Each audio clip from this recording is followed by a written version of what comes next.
بنسوق ازاي؟ اول حاجه بندرس المنتج، بندرس السوق بتاعه، بيتارجت مين، المنتج ده هنحتاج نوديه لدول شكلها ايه تتناسب مع المنتج ده، سواء لو هنتكلم في التصدير، لو بنتكلم في البي تو سي اللي هو في السوق المحلي. احنا بنساعد الورش، بنساعد المرأة تشتغل من بيتها في حاجات كتير جدا نقدر نعملها.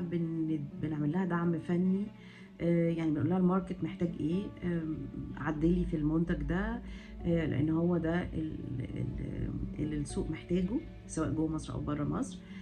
بنبعت صور، بنبعت مواصفات للمنتج، هو بيتباع ازاي على مستوى العالم. التسعير احيانا بيقابلنا فيه مشكله جدا لما يبقى فيه تسعير غلط، لان التسعير دي حاجه مهمه جدا.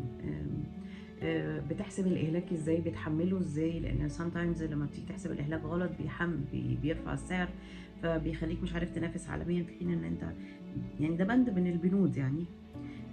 يعني في مره، مش عايزه اقول اسم المنتج يعني، بس لقيناه انه بيحمل اهلاك البيفوت والحاجات اللي هي الصوبات الزراعيه، محملها على 3 سنين، في حين ان هي كانت لازم تتحمل على 10 سنين، وبالتالي كان سعر المنتج بتاعه كان سعر كبير جدا، ومعرفش ينافس في يعني في بيعة معينة. احنا بنعمل دورنا في التسويق، لكن ممكن يقف في التسعير. لما ظبط التسعير بتاعه عرف يبيع.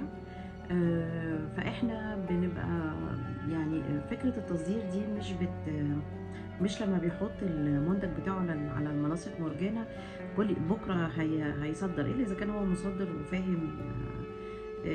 فاهم. وحتى لو مصدر sometimes لما بنفتح سوق جديد بيبقى فاكر انه السوق اللي هو يعني بيمشي على السوق اللي هو فاتح فيه، ما بيبقاش عارف انه في مجهود تاني لازم يتبذل علشان يقدر يفتح سوق جديد في بلد جديدة، او مع سيجمنت جديدة، لانه مثلا غير في الباكجينج بتاعه.